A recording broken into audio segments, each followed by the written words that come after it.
Verily, in that are signs for those who reflect. That's Surah Al-Rum, chapter 30, verse 21. But Allah subhanahu wa ta'ala knows that the human heart is not a static entity. It is sometimes weak and at times dynamic. Feelings can and do change with time. Love may wither and fade away. The marital bond might weaken if not properly cared for. Happiness in marriage cannot be taken for granted. Continuous happiness requires constant giving from both sides.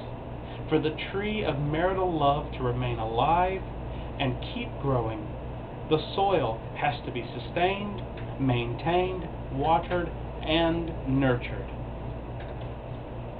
Remember that our Prophet Muhammad, peace be upon him, had found the time to go out into the desert and race with his wife Aisha. She ran out ahead of him, but later, after she gained some weight, he ran out after her. And, I'll deviate again. I actually read the hadith on that a couple of days ago, and I thought how amazing the example is. In the hadith, it talks about how the Prophet Muhammad, peace be upon him, laughed and joked with Aisha when he challenged her in return.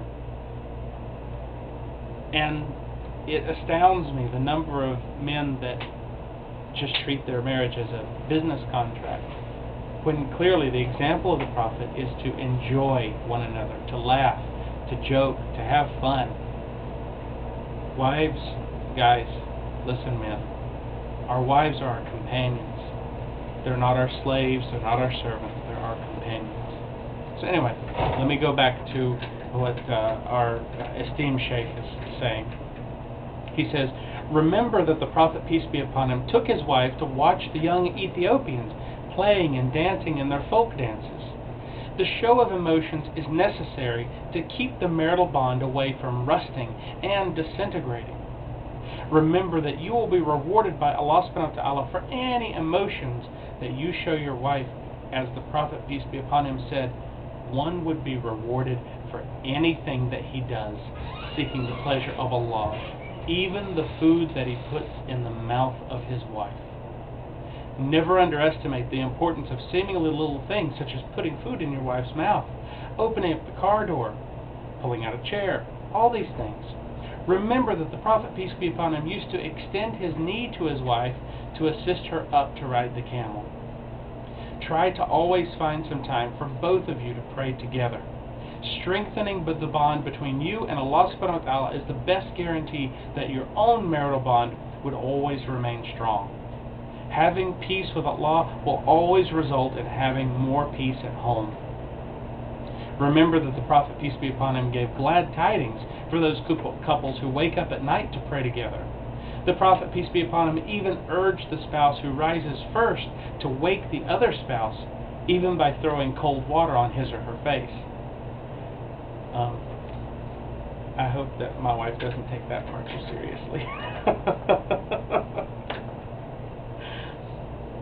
So, always try your best to be good to your wife by words and deeds. Talk to her, smile to her, seek her advice, and ask for her opinion. Spend quality time with her, and always remember that the Prophet, peace be upon him, said, the best of you are those who are best to their wives. Finally, it is common that spouses vow to love and honor their spouses until death to them part. I do believe that this vow is good or even great, but not enough. It is not enough that you love your wife. You have to love what she loves as well. Her family and her loved ones must also become your loved ones. Don't be like my colleague who was unhappy about his wife's parents coming to visit for a few weeks. He candidly said to her, I don't like your parents. Naturally, she angrily looked him straight in the eye and said, I don't like yours either. Also, it's not enough that you love her until death do you part. Love should never end. And we, as Muslims, do believe that there is life after death. And those who did righteousness in this world will be joined by their spouses. This is according to Surah Al-Zukhruf, which is the 43rd chapter of the Qur'an, chapter 7. 43rd chapter, verse 7. That the righteous ones will be joined in paradise by their spouses and offspring. And husbands, I want to remind you of something, that in Jannah, it's the wives who get to choose the husbands. So if you don't treat your wife well now, in this earth, she won't choose you in paradise. How do you like that? That's going to be good to sleep on tonight. So the best example in this regard, going back to the Sheikh's writings, is the Prophet, peace be upon him, whose love for Khadijah, his wife of 25 years, extended to include all those that she loved, and continued even after her death.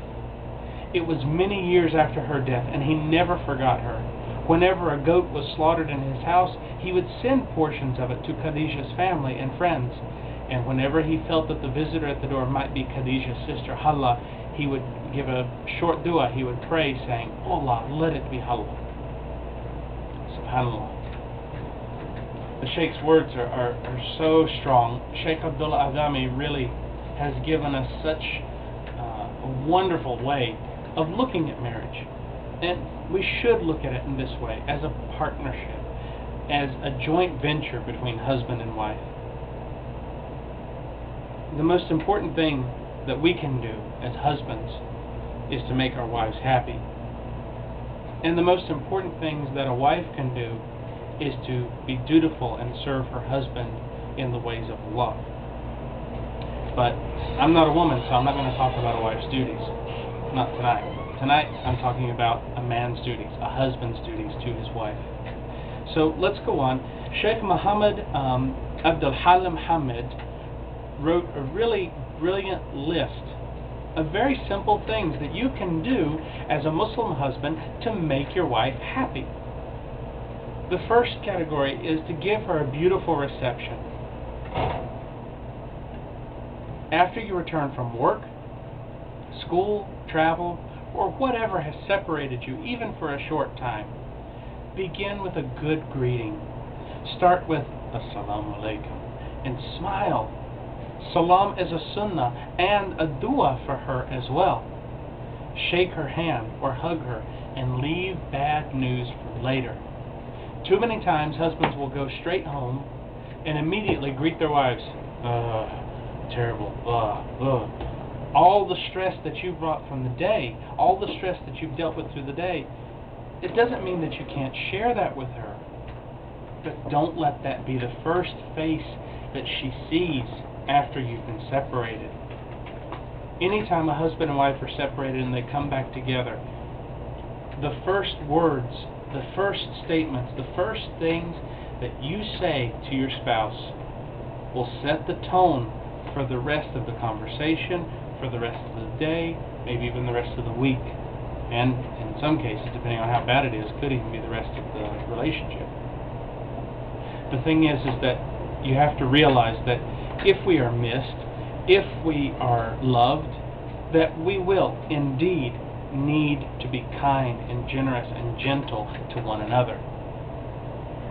So, the second category that Sheikh Muhammad Hamid says is to give sweet speech and enchanting invitations. You should always choose words that are positive and avoid negative ones. Give her your attention when she speaks. Her words are just as valuable as yours, guys. So when she speaks, give her attention. Give her the proper notice. You should speak with clarity and repeat words if necessary until she understands. And, sometimes this can be hard, because I know, as guys, we really hate to repeat ourselves. We just like to give the information and let it go. But maybe the way that you're saying things is not easily understood by your wife. You shouldn't be upset with her over that. Try to learn patience. Find better ways to communicate. Call her with nice names that she likes, of course. Like saying sweetheart, honey, baby, all these things. Anything that is a nice, endearing name, as long as she likes it. If you go around calling her a name that you think is sweet and she doesn't like, it could definitely backfire. So now the third thing is friendliness and recreation. You should spend time talking together. Spread to her good news that you've heard. Remember